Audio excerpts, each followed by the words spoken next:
What's up, NFL fans? I'm Emery Hunt, the czar of the playbook, and don't forget to check out and purchase your copy of our latest football game plan book, Stiff Arming Football Myths. We have these available in both PDF and paperback form.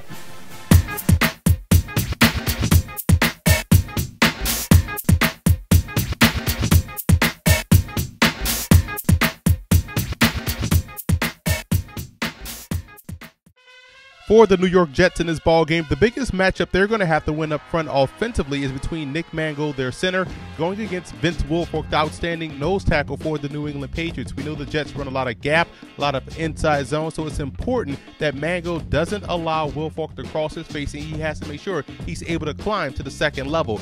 And on defense, it's all about keeping it simple in coverage. You see a lot of combo coverage with the New York Jets. I don't think they have to do that this week. The Patriots don't boast the same type of weapons that you may see from a New Orleans Saints, from a Denver Broncos. You really can keep it simple, and that way you can be much more effective, which leads me to my third point. Execution on both sides of the ball is the best game plan. You just have to make the plays that are there to be made on both sides. Offense, you have to catch the football. Defensively, you have to make plays in space, and that's how you can have success versus a team like New England.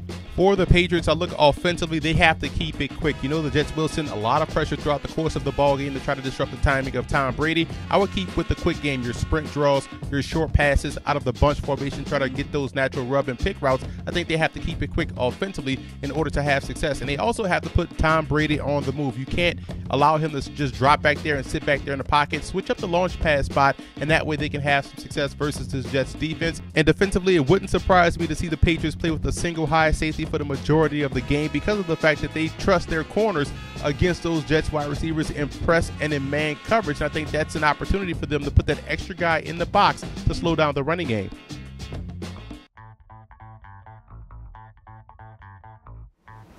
Versus the New England Patriots, I'm going to show you how the New York Jets can go a little bit old school using some wing T concepts from the great coach Tubby Raymond and generate a big play in the passing game this week versus New England. I'll show you what I'm talking about here. Cluster set almost looks like a bunch, but it's really a wing formation similar to what you see in the wing T. And off of play action, I'm going to show you how they can generate a big play in the passing game, trying to hit those wing backs down the sideline. That's where the cluster comes into play. He's trying to force the defense in the secondary to play sort of a shell coverage. Now they're going to have to make a choice. Either they're going to switch or they're going to play this the correct way and just let this guy go over top. And if they do that, it opens up the inside passing routes for Geno Smith. Now what we're doing off of play action, faking a handoff here.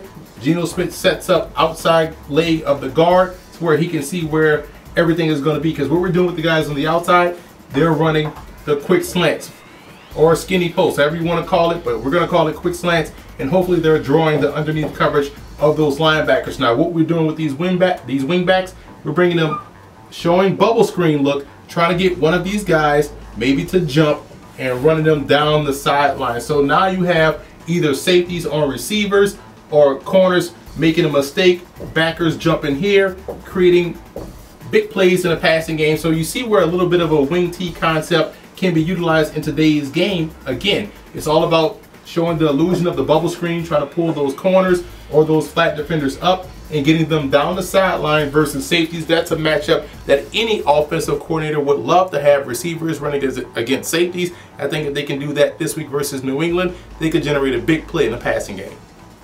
This week versus the New York Jets, the New England Patriots can have some success throwing the football. One coverage they're going to have to beat is cover 3, and I'm going to show you how they can do that, utilizing their personnel, going with 3 tight ends and operating off play action, trying to put that strong safety in the bind in the flat area. Showing what we're talking about here. I drew up the hash marks just to make a point. You're trying to work outside the numbers. You're trying to expand that coverage zone of the New York Jets 3-4 defense cover 3 look. And what we're going to try to do is get Rob Gronkowski the football down the middle, down in between the hash and the numbers. We're putting this strong safety in a bind, making sure he has to make a decision. And what we're doing is going to be off of play action. We have the backside tight end blocking, so everything is front side. Play action right here. Prior to the snap, we're going to put Rob Gronkowski in motion, come all the way back to his original launch spot, just trying to see if they're in man or cover 3, but now we see they're in cover 3. What we're going to do with the guy on the backside, he's going to run up and out. He's trying to take the sideline. He's trying to expand that defense. So now the safety that's back deep has a huge problem. He can't get over top this sideline route or what we're going to do with Rob Gronkowski, run him right down in between the hash and the numbers. And what we're doing with Tim Wright, he's running the out. So now you see off of play action setup, built-in hot read right there. Tom Brady reads the safety. He's going to have to make a choice. You have a 2-on-1 type situation, and either choice the safety makes will be the wrong one. That's where Tom Brady can go with the football. But you can see where the 1-2-3 tight end look gives the illusion that it may be a run play. That's when you hit him with play action. That's why it's great to have a guy like Rob Gronkowski and an athletic tight end like Tim Wright. This could be a receiver to just sprint down the football field. And that's one way the New England Patriots can take advantage of cover 3 this week versus the New York Jets.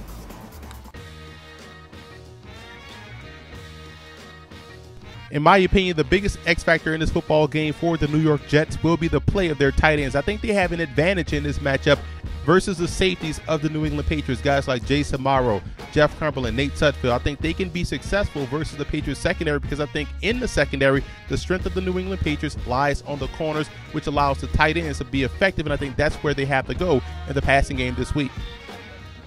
For the Patriots, is going to be that offensive line, more in particular the interior offensive line. That's where a lot of the pressure will come from the New York Jets, and they're going to have to do a great job of recognizing stunts, picking up those blitzes, and making sure they don't get beat individually by guys like Sheldon Richardson and also Muhammad Wilkerson, so that the interior offensive line of the New England Patriots, in my opinion, will be the biggest X factor in this football game.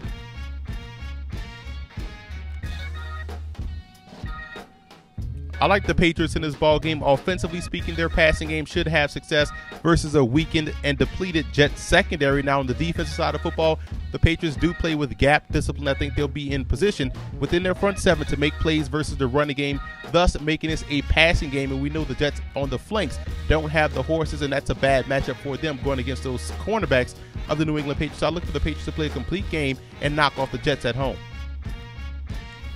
What's up, fantasy football fans? I'm Emery Hunt, the czar of the playbook. For all of your starts, sits, fantasy football notes, news, and tidbits, tune into our podcast, Football Game Plan Starting Lineup, every Wednesday at 8 p.m. Eastern Time on our Football Game Plan Radio Network, which is located at blogtalkradio.com/footballgameplan. And don't forget to check out Football Game Plan's NFL Wraparound live every Sunday at 9 a.m. Eastern Time at blogtalkradio.com/footballgameplan, where we give you all of our late-minute and last-minute notes, news, and tidbits and thoughts on each and every game on the NFL schedule. And I also want to give a huge shout-out to Patriot fan forums and Jet fan forums for always showing Football Game Plan support.